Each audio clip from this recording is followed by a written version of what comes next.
Lietuvos pulo federacija antrus metus iš eilės žiemą pradeda prestižinėmis pulo varžybomis Pool Masters Margūno taurė. Baigiamasis sezono turnyras skirtas pajėgiausiems šalies pulo žaidėjams. Šiemet į turnyrą pakviesti 24 geriausius rezultatus sezone demonstravę sportininkai – 16 vyrų ir 8 moterys. Praėjusiais metais dalyvių buvo kiek mažiau – 20, tada turnyre žaidė vos 4 moterys. Šiemet nuspręsta turnyrą papuošti dvigubai daugiau dailiosios lyties atstovių. Kaip ir pernai turnyras surengtas Šiauliuose. Pool Master turnyras naujas kūrinys Lietuvos pulo federacijoje, vyksta 2 metai.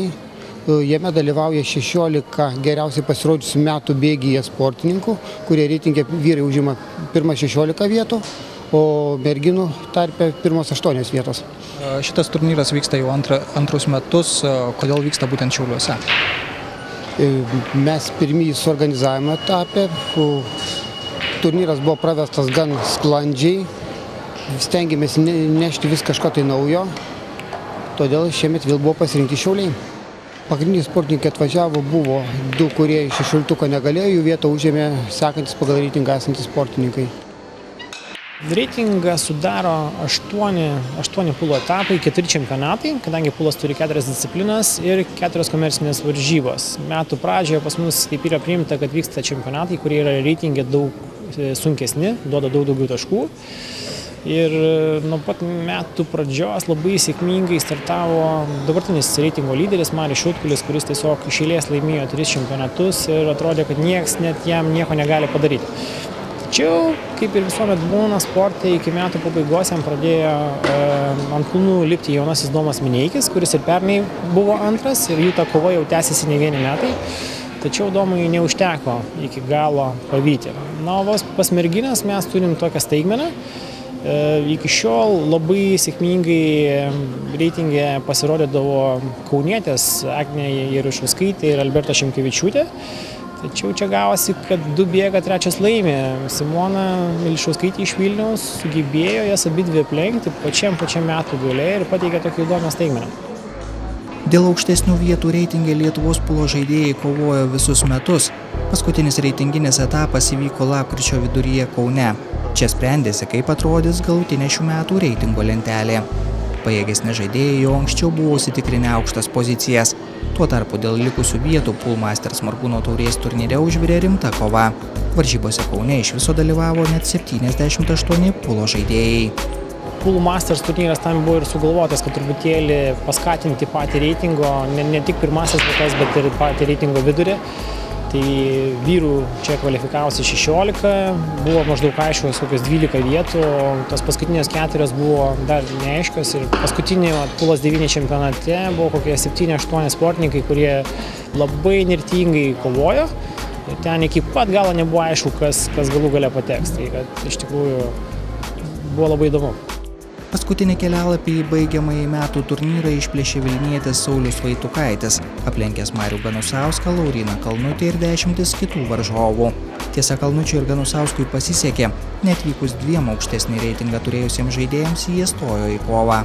Pool Masters Margūno taurės turnyre pajėgiausi šalies žaidėjai žaidė pulą 9. Vyrai kovojo iki 11 pergalių, moterims teko kiek lengvesnė užduotis – varžovę įveikti 9 kartus. Pirmame rate į kovą stojo žemesnį reitingą turintys žaidėjai. Vyrų varžybose net 2 kovos baigėsi sausu rezultatu 11-0. Taip savo varžovus įveikė Kalnutis ir Vaitukaitis. Tiesa, jau antrame rate abu šie žaidėjai buvo eliminuoti. Nuo pat pirmo etapo varžybas pradėjo ir patyręs vilnietis Henrikas Trolis. Žaidėjas nesunkiai įveikė 3 varžovus ir pateko į varžybų pusfinalį. Nors prieš turnyrą Henrikas reitingė buvo tik antro 10-ko viduryje, geras jo žaidimas nieko nenustebino. Sensacijų mėgėjams teko nusivilti, staigmenų Šiauliuose nepateikė ir kiti žaidėjai. Favoritais laikyti sportininkai apsigynė savo pozicijas. Buvo keletas jaunų žaidėjų, iš kurių tikėjomės kažkokius siurprizų, tai šiemet jiems dar nepavyko, bet jie, kadangi jauni, jiems viskas prieš akiją, dar, manau, parodys kitais metais. Tai kad šįkart be jokių didelių staigmenų. Moterų grupėje išskirčiau 3 sportininkės, kurios yra favoritės ir turi praktiškai vienodus šansus laimėti, tai jau mano minėtos Alberta, Agnė ir Simona. Paspyrus, aišku, Marius Šiautkulis, kuris jau šiuo metu yra patekęs į finalą, ir kiti du favoritai, tai yra Henrikas Strolis ir Domas Mineikis. Henrikas nėra taip aukštai reitinge, irgi jis buvo vienas iš tų sportininkų, kuris įsėdo į paskutinį traukinį, tačiau šiaip yra labai patyręs, anksčiau praeityje labai geras žaidėjas, dabar sugrįžtantis atgal į pulą. Ir manau, kad jį, sakyčiau, vienu iš kandidatų irgi laimėti šias varžybas. Tai Henriko tas nužengtas kelias, kai jis pradėjo nuo pat turnyro pradžios, nestebina visiškai? Ne, manęs nestebina. Aš pažįstu šitą sportininką. Tarptautiniam lygmenį jisai būtent yra stipriausias lietuvių žaidėjas. Tai kad manau, kad niekam nenuostabu. Čia galbūt iš pašalies pasižiūrėjus į reitingą, oho, jis pradėjo 14, bet dabar jisai jau finale. Ne, jokių būdų. Jisai tikrai labai geras. Pirmas į finalą prasibrovė šių metų reitingo lyderis šiaulietis Marius Šiautkulis. Ketvirtfinalyje Marius 11:8 nugalėjo Roką Grikšelį, o pusfinalyje gan greitai 11:5 palaužė Daumantą Dieninį. Varžybos prasidėjo labai sunkiai, nes pirmas mačas, kaip ir aišku, labai kamavo jaudulys, bet po truputėlį įsivažiavau ir jau antras mačas jau suėjo žymiai lengviau.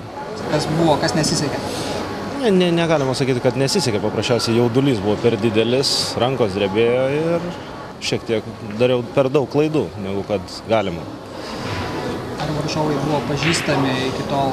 Varžovai per tiek metų iki skausmo pažįstami čia visi realiai ir tų tokių naujokų kol kas nematau čia top 16 ir visi jie senbuviai, galima taip pasakyti. Yra vienas kitas jaunimas, kurie labai sparčiai tobulėja, o daugiau visi senbuviai.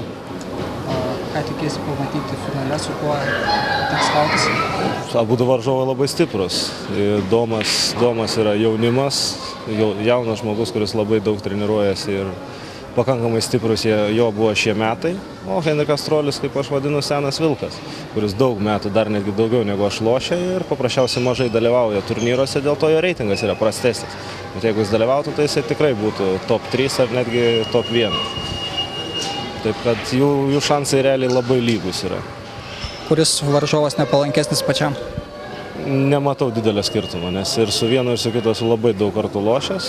Gal Strolis paprasčiausiai yra toks kaip vyresnis, daugiau turintis patirties, o jeigu išeis Domas, tikėsimės, kad jam daugiau jaudulio bus. Nes Henrikui tai jaudulio nemanau, kad bus.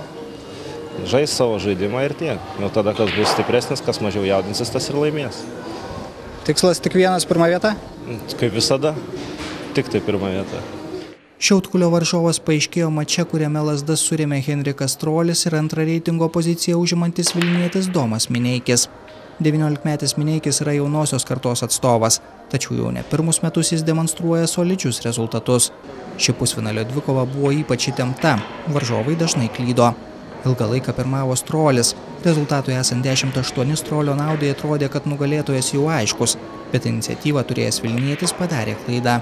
Mineikis tuo pasinaudojo ir išlygino rezultatą. Lemiamoje partijoje patyręs Strolis padarė dar vieną nedovanotiną klaidą, po kurios išsuko lazdą. Po šio veiksmo nugalėtojui buvo paskelbtas Mineikis. Man, tarkim, pats mačas nelabai patiko, iš tikrųjų žaidėm abu ganėtinai prastai. Bet įtampa labai didžiulė, aišku, buvo, nes svarbus mačas tiek man, tiek jam. Nežinau, iš tikrųjų truputį pasisekė keletą kartų, iš tikrųjų, nežinau, iš tikrųjų galėjo baigtis ir taip, baigėsi gerai. Vienu metu pralaiminėjai 10:8, ar dar tikėjai, kad gali laimėti? Iš tikrųjų, tikėti visada tiki, bet situacija buvo labai palankiai Henrikui. Prie 10:8 jis nepataikė labai nesunkaus 9 standartinio kamuolio. O kai nepataikai tokių kamuolių tokiose situacijose, tai būna iš tikrųjų pačiam labai sunku toliau žaisti. Tai man toks buvo įkvėpimas gal truputį, tai gal tas padėjo šiek tiek.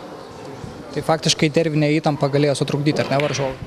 Jo, tai realiai pagrindas. Mes tokias situacijas, kokiose klydom šitą mačą, tikrai žaidžiam su mažiau klaidų. Bet pagrindė tai yra nervinė įtampa ir dėl to ir pradėjom daugiau klysti. Henriko paskutinis veiksmas, po kurio baigėsi partija, ar nustebino, kas ten įvyko?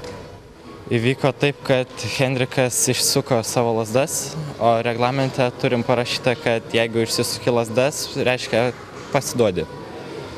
Nežinau, kaip tai vertinti, neįsivaizduoju. Pirmas kartas toks mano karjeroje, nežinau net ką pasakyti.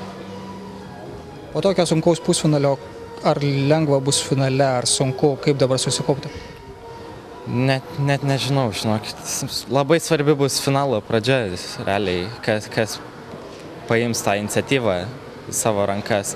Jeigu man pavyks pradžią gerai sužaisti, tai aš tikiuosi, kad truputį atsipalaidavęs galėsiu gerai sužaisti. O jeigu bus atvirkščiai, kad pradžią Marius laiminės, tai gali būti, kad bus panašus mačas į pusfinalį, kai bus labai daug įtampos ir visokių tokių daug nepataikytų kamuolių.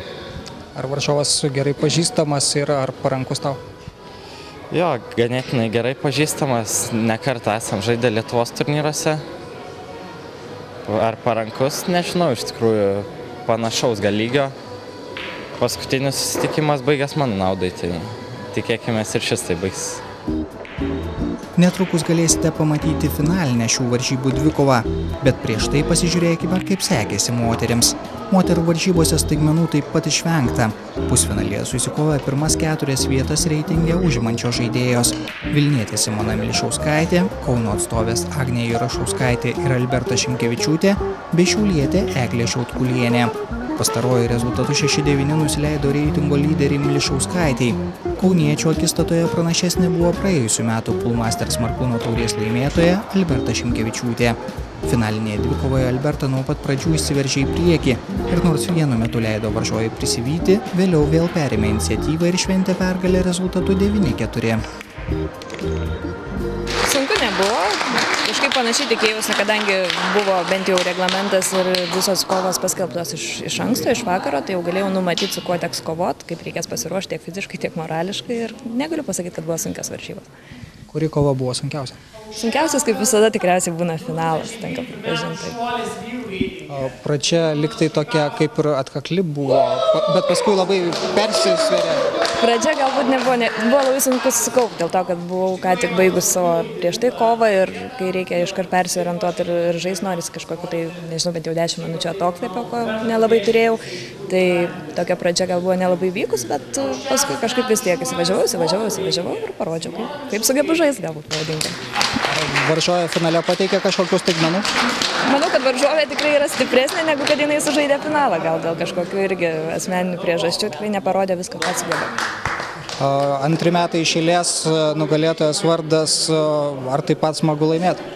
Šiais metais iš tikrųjų yra tikriausiai netgi smagiau laimėti negu kad praeitais metais. Praeitais metais buvau reitingo irgi lyderė, buvau pirma reitingė, tai reikėjo kaip ir apginti tą titulą. Šiais metais reitingę pakritau, tai buvo dar daugiau ambicijų, kad parodyti, kad vis dėlto nesu blogesnė negu kad buvau praeitais metais.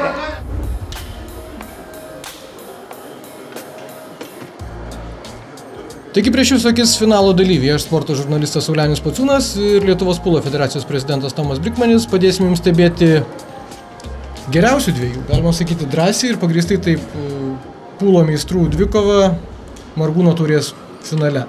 Masters turnyras ir pirmasis Domas Mineikis pradeda šią finalo dvikovą.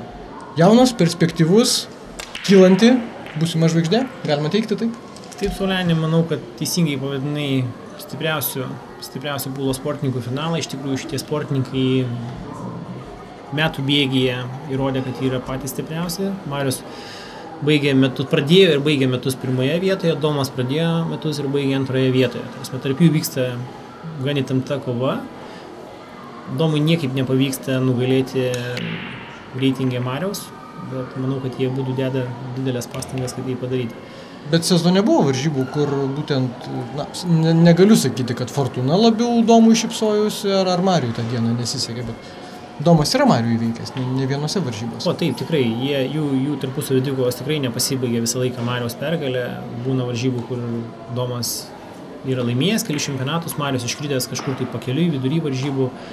Pūlas nėra tokia sporto šaka, kur įmanomas vienas neabejotinas lyderis. Yra pakankamai nesunki, gali bet kas šiek tiek išmokęs bandyti gerai žaisti. Bet atsiprašau, šiek tiek išmokęs, tai geriausių 16 ir Margūno taurę tokių šiek tiek pramokusių nieks nekviečia. Čia vis tiek galima sakyti, kad susirinko geriausi, stipriausi mūsų šalies atstovai, kurie ir Lietuvos garbę ir tarptautinėse varžybose gina.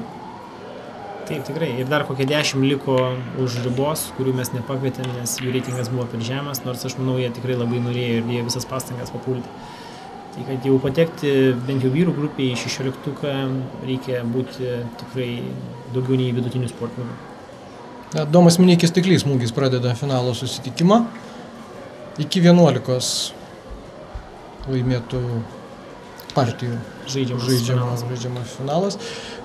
16 geriausių ir toks formatas, vadinkim, meistrų sezono užbaigtuvių, nereitinginis turnyras. Jeigu pažiūrėsime pas kaimynus Latvius, Estus, Lenkus tos pačius, kažkas panašus vyksta, ar mes čia esame pionieriai, ar ten yra tiesiog čempionatai, komerciniai turnyrai, o štai tokios, sakykime, šventinės varžybos galima būtų ir taip teikti. Lietuvoje yra išskirtinis renginys. Lietuvoje nuo seno bent jau pulė visą laiką buvo lyderis po Baltijos šalyse, visada buvo stipriausi sportininkai, daugiausiai jų buvo, nieks per daug nepasikeitė ir dabar mes darome daugiausia varžybų. Aišku, estai šiuo metu turi labai stiprų sportininką Denis Grabė, kuris yra laimėjęs jau 2 bronzos medalius Europos pirmenybėse. Jis mums kol kas yra kaip uola, į kurią negalime lipti, niekaip nesiseka jo nugalėti, yra vienvaldis lyderis po Baltijai. Tačiau žiūrint iš sporto vystymo Lietuvoje tikrai yra geresnė situacija. Vien tik tai, kad jau per sezoną virš 100 žmonių sužaidžia varžybose, tai manau, nei Estai, nei Latvija negali pasigirti. Lenkija šiuo klausimu yra daug priekyje prieš mus. Jie labai sėkmingai dirba jau virš 15 metų ir turi labai pajėgius sportininkus, kurie sėkmingai dalyvauja ir Europos pirmenybėse ir yra laimėję Europos pirmenybės ir netgi labai neblogai sudalyvauja pasaulio čempionatuose.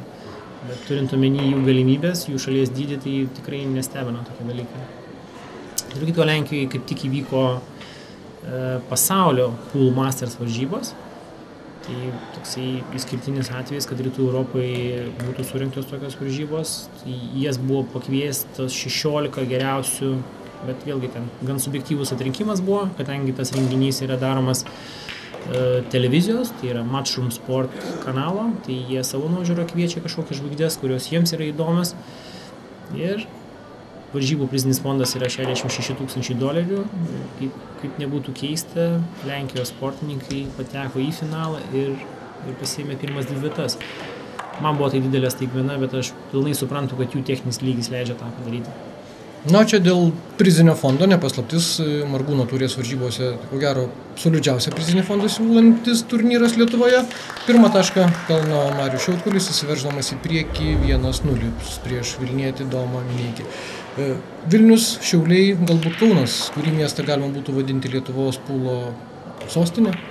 Miestų, kuriame šis žaidimas populiariausias, kur žalių stalų yra daugiausia. Būdamas kauniečių, vienareikšmiškai sakysiu, kad Kaunas yra pūlo sostinė. Čia jisai atsirado, čia buvo pirmieji klubai Lietuvoje. Nežinau, ar kam nors teko anksčiau lankytis, bet vienas iš didesnių klubų buvo Kolegos KTU studentų miestelėje. Tet-a-tet, 3 kampai, po to Entry, Undinė, tai yra tokie flagmanai, galima sakyti, pūlė ir natūralu, kad jie nusakė tai, kad Kaune buvo daugiausiai sportininkų, pajėgiausiai kiti miestai šiek tiek atsilikinėja. Situacija šiek tiek keičiasi, Vilnius vis dėlto yra Lietuvos sostinė ir po truputį iš mūsų šitas pozicijas atiminėja. Aš netgi analizavau, kiek sportininkų iš kurių miestų yra atvažiavę, tai iš Kauno ir Vilniaus po lygiai yra. Čia tarp tų daugiau nei 100, kurie per metus dalyvauja varžybose. Būtent šiuose varžybose, iš tų daugiau nei 100, manau, kad Kaunas vis dar turi kažkokias tai lyderio pozicijas. Kadangi minėjot kolegų klubą, tai aš suprantu, kad studentiška auditorija sudaro nemažą dalį. Jaunimui, tam jaunimui, sakykime, 20 metų, 20-30 tame diapazone, vis dėlto ši sporto šaka yra ir geras laisvalaikio leidimo būdas ir šansas save išbandyti, kažkam įrodyti. Jaunimui labai patinka pūlas, nes yra spalvingas, įdomus, lengvas laisvalaikio praleidimas. Ir puikiai suprantu, kad kai studentam arba moksleiviam nesinori skaityti knygas ir leisti laiko pamokose arba Čia yra geresnis, malonesnis. Jie randa kaip užsimti ir būtent Pulas tikrai daug gauna, sakant, naujų žaidėjų būtent iš studentų tarpo ir netgi kai kurie labai gabus ateina per porą metų išmoksta žaisti ir yra pas mus toksai buvęs studentas Paulius Tamkevičius, tiesiog per porą metų paėmė ir laimėjo vieną čempionatą, tai labai greitai. Matome, Domas Mineikis diskutuoja su finalo teisėju. Kartais reikia pasikonsultuoti, pasiklausti kažko? Nemanau, kad jisai galėtų kažko konsultuotis, nes teisėjas iš tikrųjų nelabai turi teisę jam kažką patarti, jisai gali atsakyti tokią gan objektyvę informaciją apie koks dabar rezultatas arba kažką, bet taip, teisėjavo šitą sutikimą Gintaras Petrovas, tarptautinės klasės teisėjas, neseniai tą kategoriją gavo, Vokietijoje išlaikė apmokymus teisėjo, netgi matyt taip gerai užsirekomendavo, kad Europos federacija leido jam suteisėjauti Eurotūro moterų finalą. Aš manau, tai yra tikrai didelis dalykas ir sėkmingai su ta užduotim susitvarkė. Įdomus buvo Mariaus Šiautkulio smūgis, bet dėja. Marius bandė šokliuko pagalbą peršokdinti kamuolį, šiek tiek nepasisekė. Leidžiamas šitas techninis elementas. Ne taip senai, prieš kokią 10-12 metų atsirado nauji vadinami džempai arba šokliukai lietuviškai. Trumpos lazdos su labai kitais antgaliais, kurių pagalba tiesiog pavyksta nemušant per rutulio apačią, o mušant per rutulio centrą, priversti rutulį išsisprausti, tiesiog peršokti per kitą kamuolį ir patyrę žaidėjai labai dažnai ir sėkmingai naudoja šitą elementą techninį. Dabar Domas Mineikis, atrodo, bando išnaudoti tą varžovo klaidą ir jam suteikti šansą. 2 rutuliai kišenėse ir atrodo, kad kadangi rezultatas 2-0, Domui trauktis nėra kur, reikia bandyti rinkti taškus dabar. Domui jokių būdų negalima leisti Mariui pabėgti į priekį, nes Marius pajautęs pergalės skonį, tai tikrai neatiduos finalo. Tai labiau čia ir pirma vieta, kaip pats minėjai, solidus prizinis fondas, jau yra pakankama motyvacija stengtis. Už pirmą vietą sportininkas gaus 900 litų, už antrą 500 litų. Bet aš įsitikinęs, kad vis dėlto garbė yra pagrindinis motyvas jiems abiems ir jie tikrai nori tiesiog įrodyti, kuris iš jų geresnis. Ar pulo žaidėjai, lietuviškų didžiausių turnyrų sumas, ką tik įvardėjom, pasaulyje Europos reitingo lyderiai, pasaulio reitingo lyderiai iš honorarų, iš prizinių fondų galėtų, čia pasakius, oriai arba turtingai gyventi? Ne tenisas, ne pokeris, ne krepšinis, kur kontraktų sumas, milžiniškas sumas mes žinome. Be rėmėjų pagalbos nei viena žvaigždė tarptautiniam lygiai nesugebėtų sportuoti. Praktiškai yra keletas, vėlgi, ant pirštų galima suskaičiuoti tiek žmonių, kurie tikrai gyvena iš šitos sporto šakos. Tačiau man atrodo, aš galiu klysti, kad vis dėlto prizinių fondų neužtenka, o vis dėlto laimėti pirmas vietas nėra taip paprasta pūlė. Būna, kad kai kurios varžybos pasibaigia labai greitai ir tu turi jau važiuoti kitas. Tai sudėtinga. Tai yra tikrai keletas žmonių, kur žinau, kad važinėja. Žaidžia labai daug varžybų, praktiškai 2/3 laiko metų laikotarpyje praleidžia varžybose, praktiškai net neturi kada treniruotis. Tai jeigu esi labai geras, turi šiek tiek rėmėjų, tai praktiškai gali būti profesionalių žaidėjų. Bet Lietuvoje, aš manau, to kliūčių metu nėra. Pirmas Domo Mineikio taškas, 2-1, mažina jis atsilikimą ir dabar jau išmuša Marius Šiautkulis. Vėlgi, ta taisyklė, kad paeiliui išmuša rutulį, netaip seniai atsirado. Ne? Anksčiau visada būdavo taikoma taisyklė, kad išmušinėja tas, kuris prieš tai laimėjo partiją. Tai jinai dėka to, kad sportininkai pradėjo labai gerai žaisti ir surinkti partiją iš priėjimo nėra taip sunku. Varžovui beveik nereikėdavo atsikelti nuo kėdės. Sportas pasidarė neįdomus, nes vienas sportininkas tiesiog labai natūralu, kad būdavo pasodintas į kėdę labai ilgam ir jokios kovos nebūdavo. Faktas, kad toksai dalykas nepatiko sporto vystytojams, televizijai, nes tada nėra intrigos, žiūrovams neįdomu. Atėjo kaip ir tenise servas, taip ir pūlė, kas antras išmušimas ir manau, kad atėjo ilgam šitas dalykas. Visaip stengiasi apsunkinti išmušimą, visaip stengiasi paįdominti pūlą tarptautinėje lygmenyje, atsiranda įvairios taisyklės, kaip kad ir mes jau čia naudojame 3 rutulių taisyklę, kuri neleidžia tokio gynybinio išmušimo stiliaus, nes turi išmušti pakankamai stipriai, kad jeigu įkrito vienas rutulys, dar 2 rutuliai minimum turi atridėti į namų zoną. Tai su vidutiniu smūgiu šitas dalykas neįmanomas, nes turi liuopti iš visų jėgų ir automatiškai stiprus išmušimas mažina galimybę kontroliuoti. Nes labiau netikėtos situacijos, sunkesnės situacijos, didesnė tikimybė, kad sportininkai apsikeis. Mes matom, Marius Šiautkulis be šansų savo varžovui pradėjo ir visus rutulius surideno į kišenes. 3-1 jis priekyje. Ir dabar jau Domo Mineikio eilė. Pažiūrėsime, kuo 19-metis Vilnietis atsakys į reitingo lyderio, sakykime taip, kol kas tokius tvirtus pirmosius žingsnius šiame finale. Išmušimas iš tikrųjų yra labai svarbus elementas, galima įvardinti, kad net 50% sėkmės jis lemia. Kaip matau, Domui pavyko įmušti rutulį išmušimo metu, tačiau jisai turi pakankamai sunkią poziciją. Pirmas rutulys yra mušamas labai aštrių kampų, o galbūt jis ir netgi yra šiek tiek uždengtas antro. Manau, kad Domas bandys iš karto atlikti gynybinį smūgį. Dabar jis kaip tik taikosi, galvoja, ką padarius, kad jo priešininkas po jo smūgio neturėtų atviro matomo rutulio. Čia vėlgi savotiški šachmatai, ne tik tai pats savo rutulius turiu pabandyti mušti kišenės, bet ir varžovai kelius užtverti kažkurios, kiek tai gali pavykti. Pulas, kadangi yra pakankamai nesudėtingas, kaip sakant, įmušimo pataikymo prasme, tai jis yra pakankamai strateginis žaidimas, tu turi daug dalykų numatyti. Labai sėkmingai pavyksta, man atrodo, atsižaisti jo. Labai gerai sužaidė Domas, dabar paslėpė baltą rutulį ir Marijui kažkokių galimybių pataikyti į pirmą nėra tiek daug, jis turi žaisti per kelis boršus. Marijus masto, vaikščiodamas aplink stalą, ką čia padaręs dabar geriau. Manau, Marijus turėjo įvertinti šitą bandymą, čia gal šiek tiek sėkmės, bet aš manau, kad Domas panašiai kažką ir norėjo padaryti, tai dabar matome, kad Marijus taikosi į kurią borto vietą jis nori pataikyti. Reikia priminti, kad jis žaidžia namuose, jis pažįsta stalus, stalai šiek tiek skiriasi, ir kaip matome, arti tiesos buvo Marijus, tačiau šiek tiek kliudė 9 rutulį ir dabar Domas gaus bonusą už tai, kad jisai padarė gynybinį smūgį. Iš rankos jis turėtų šitą situaciją tikrai surinkti.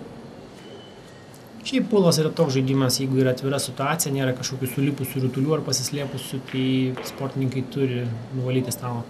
Na, štai atrodo tą valymą, vadinkim taip, Domas Mineikis pradeda, pirmas rutulys kišenėje. Rutuliai, tarp kitko, kažkada buvo gaminami, sakėt, iš dramblio ilčių, dabar tai jau nebe tokie brangus daiktai. Įdomi istorija. Šiuolaikinis plastikas yra neblogas savo savybėmis, ko gero dramblio iltim nekažin ką nusileidžia. Antrasis kamuolys.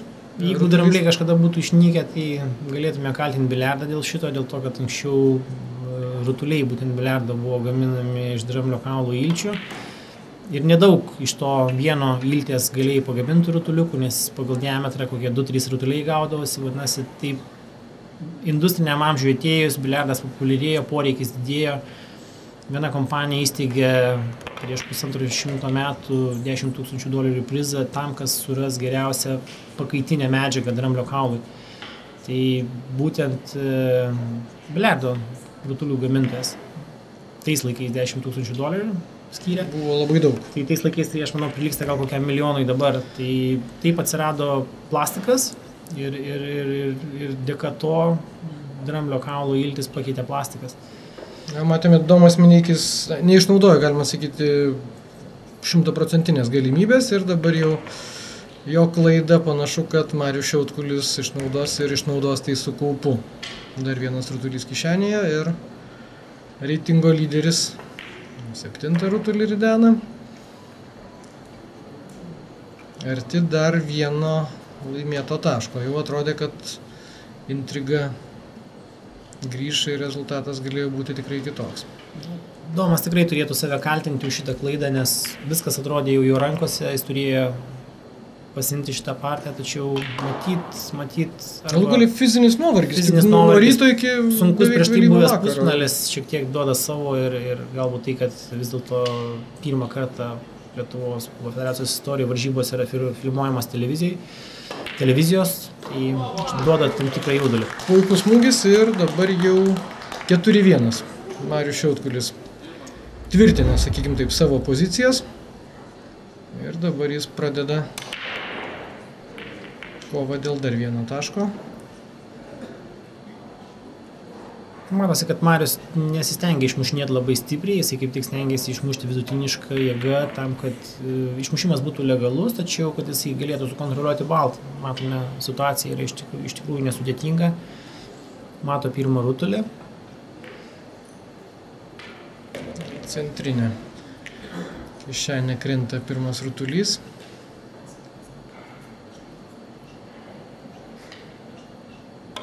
Marius antrą pusę irgi, man atrodo, žaidžia, ponia Šiautkulienė. Eglė Šiautkulienė yra labai nebloga žaidėja pulą. Šiuo metu moterų reitingai užima 4 vietą. Dažniausiai kartu važiuoja į varžybas. Nepamenu, kad nors yra tekę matyti Marių vieną. Manau, kad paranku galima gauti daug patarimų. Šeimos palaikymą turėti irgi yra gerai. Nepasakys tik žmonai, kad einu žaisti pulą ir išeinu 3 dienom. Išeina kartu. Štai matom, atsiprašė Marius už tokį nevalingą 8 rutulio pamušimą. Puikiai supranta, kad jam pasisekė, nes galėjo baltas pasislėpti už 8 rutulio ir tada jis būtų nematęs mušamo. Tačiau viskas jam baigėsi laimingai. Ir poziciškai truputėlį klysta ir aš manau, jau kūno kalba šiek tiek rodo jam, kad jis nėra patenkintas rezultatų, kurį gavo. Nors rezultatas geras, kol kas 4-1 ir 5 taškas beveik ranka pasiekiamas.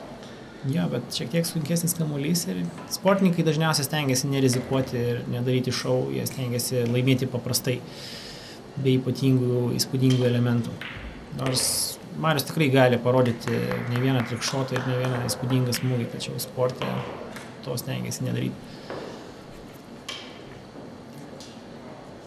Štai taip, 2 rutuliai, reitingo lyderis bus beveik įpusėjęs finalą ir bus įpusėjęs su solidžia persvara. Taip, iš tikrųjų, labai stipriai pradėjo finalą Marius. 5-1. Taigi štai taip kol klostos įvykiai ir Margūno taurės finalą mes stebėsime po trumputės pertraukėlės.